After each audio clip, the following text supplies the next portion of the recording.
आंध्र प्रदेश के सीएम चंद्रबाबू नायडू एक महीने पहले दिल्ली आए थे। उस समय वो नरेंद्र मोदी को समर्थन देने के लिए पहुंचे थे। दरअसल लोकसभा चुनाव में इस बार बीजेपी बहुमत से दूर रह गई थी और एनडीए में इस बार बीजेपी के बाद चंद्रबाबू नायडू की पार्टी टीडीपी दूसरी सबसे बड़ी पार्टी बनकर सामने आई थी। टीडीपी को 16 सीटों पर जीत मिली थी। टीडीपी चीफ चंद्रबाबू नायडू अब इस समर्थन की पूरी कीमत वसूलने की तैयारी में है। वो 3 दिन के दौरे पर दिल्ली पहुंचे। अपने साथ सांसदों का पूरा दल भी लेकर आए हैं। उन्होंने सबसे पहले पीएम मोदी से मुलाकात की और मांगों की लंबी चौड़ी सूची उन्हें सौंप दी। उसके बाद वो एक के बाद एक आधा दर्जन से ज्यादा मंत्रियों से मिले और जिस मंत्री से भी मिले उसके हाथ में लंबी चौड़ी मांगों की सूची सौंपते चले गए। चंद्रबाबू नायडू को इस बात का एहसास है कि विशेष राज्य का दर्जा आसानी से नहीं मिल पाएगा। इसे लेकर वो एक बार एनडीए से अलग भी हो चुके हैं। दूसरा, विशेष राज्य का दर्जा मांगने वालों में बिहार और तेलंगाना सहित दूसरे तमाम राज्य शामिल हैं। ऐसे में नायडू ने इस बार अपनी रणनीति को बदला है और विशेष राज्य की जगह वो विशेष पैकेज की डिमांड कर रहे हैं। नायडू की इस डिमांड से मोदी सरकार मुश्किल में दिखाई दे रही है, क्योंकि विशेष पैकेज की डिमांड बिहार की तरफ से भी आई है। नरेंद्र मोदी के सामने तो नायडू ने आंध्र प्रदेश के लिए अलग से बजट आवंटित करने की मांग तक कर दी। दरअसल आंध्र प्रदेश पर इस समय 13 लाख करोड़ रुपए का कर्ज है। ऐसे में इंफ्रास्ट्रक्चर पर बड़ा खर्च करना राज्य सरकार के लिए संभव नहीं दिख रहा है, क्योंकि अभी तक आंध्र प्रदेश अपनी राजधानी ही नहीं बना पाया है।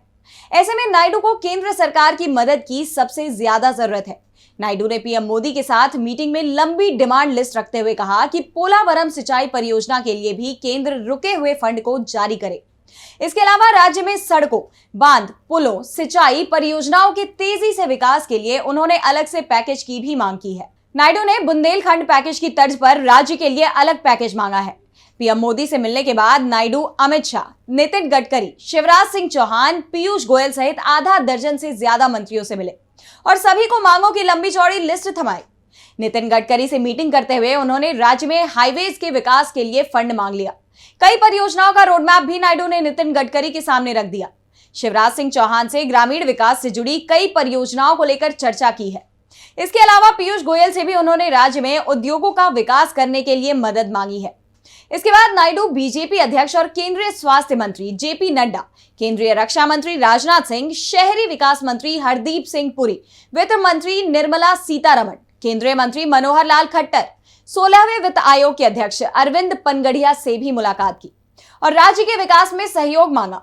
फिलहाल नायडू के तेवर नरम बने हुए हैं, क्योंकि उन्हें केंद्र सरकार की मदद की जरूरत है और इसी के चलते मोदी सरकार में उन्होंने ज्यादा हिस्सेदारी की मांग नहीं की थी, जबकि यह तय माना जा रहा था कि टीडीपी को मिली सीटों के हिसाब से उसे कम 2 कैबिनेट मंत्री सहित 4 मंत्री पद मिलने चाहिए थे। लेकिन नायडू सिर्फ 1 कैबिनेट मंत्री और 1 राज्य मंत्री पद को लेकर ही तैयार हो गए, जिसके बाद बीजेपी को अपने दूसरे सहयोगियों के साथ डील करने में आसानी हो गई थी। नायडू ने मंत्री पद और मंत्रालयों को लेकर ज्यादा दबाव नहीं बनाया था, लेकिन अब वो केंद्र से आर्थिक मदद को लेकर जरूर पूरा दबाव बनाने में जुटे हुए हैं। अपने साथ वो सभी 16 सांसद भी इसीलिए लेकर गए थे, जिससे वो सरकार पर दबाव बना सके। नायडू के दबाव का असर जल्दी ही दिखाई दे सकता है। दरअसल संसद का मॉनसून सत्र 22 जुलाई से शुरू हो रहा है और 23 या 24 जुलाई को वित्त मंत्री निर्मला सीतारमण बजट पेश करेंगी और इस बजट में आंध्र प्रदेश के लिए विशेष पैकेज का ऐलान हो सकता है।